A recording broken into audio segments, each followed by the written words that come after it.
But I remember that one teamster, a driver, would tell me, he told me from the beginning, I've been trying to get out of this business for 22 years. And that always stuck with me, and I couldn't resist the pull after the 7-year itch, after working in production for 7 years, that I had to get out of there. So I had to pop the bubble and find other jobs to do in other countries. And I kind of, con mucho morro, I got myself on a job in China, because I think they thought I spoke Chinese. And I ended up in a production meeting where they were all speaking Chinese and I didn't understand a single word. But I realized, okay, I know production and that's what they needed us here for, so I just need to swallow my pride and use the translators that are on set. Which was fine, because I actually made really great bonds with one of the translators in particular, Huang Fan in the Blue. And on the shoot, because we had a good bond, a strong bond, because she always wanted to come to Spain, and I had just been here. So we always talked about Spain, and coming here someday to live here. And one day, on our third project, she says, Jessica, you have to just go, because I can't leave China, I can't get a visa. And that really stuck with me, and I realized that I have a liberty to move in this world, and I wasn't really taking advantage of it. So I put myself on sabbatical. And I came to Spain, and it was more like silent meditation, because I couldn't speak Spanish and Chinese and Catalan at the time.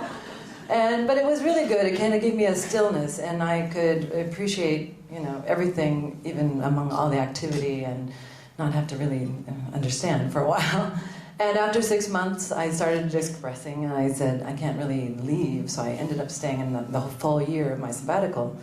And after that, I thought, okay, I need to just reinvent the way I'm living and working, and I decided to stay, and I got a job with Le Marato, which did 3 productions, 3 different festivals, Le Marato, and Indiferentia, and Dias de Danza. And there I just, I really appreciated the work, the direct work with the public, and also in this organization, there's a magic and a just creativity and respect that really I found amazing after coming from Hollywood. So I was working in these festivals, and that's where I met Paco Beltran, the other Vela, if you will, from Dos Velas.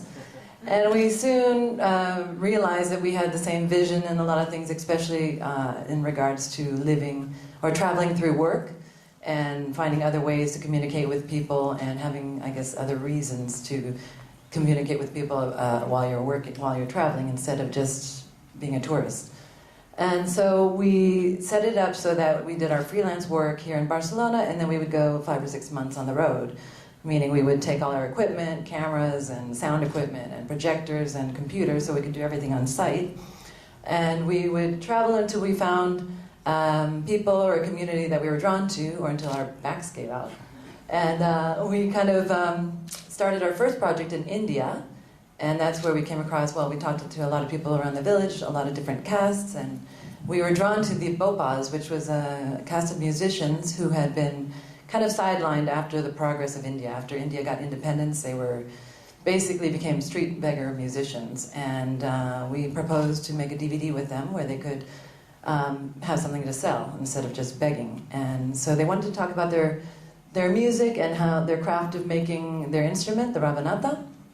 And we also prompted them to talk about how life had changed over the last 3 generations and what they expected for the future for their kids. And we did all this in 5 weeks on site, from inception and developing with them, and filming and editing and DVD duplication, which was an interesting experience in India.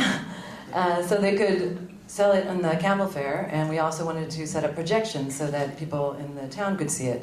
What we realized was they were really kind of shy about that situation, and we found out that it was because they felt, since they're a lower caste, they didn't have the right to show this to all the people in the town.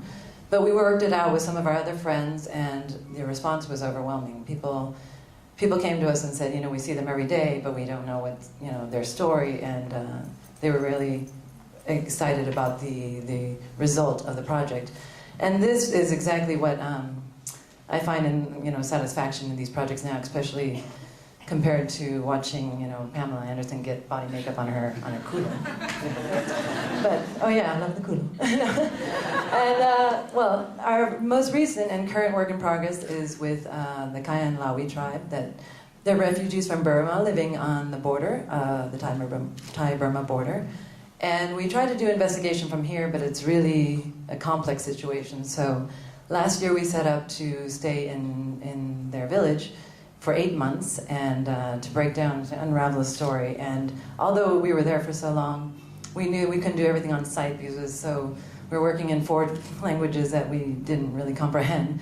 And so we set up, here we're making a screen, we set up a pantalla anyway to show them what we were filming so they could see the result, and they actually built a huge camaraderie in the project. And I mean, being there for 8 months, we saw babies born and babies grow and ceremonies and festivals, and this is exactly why I think that popping the bubble and running from Los Angeles is really worth it.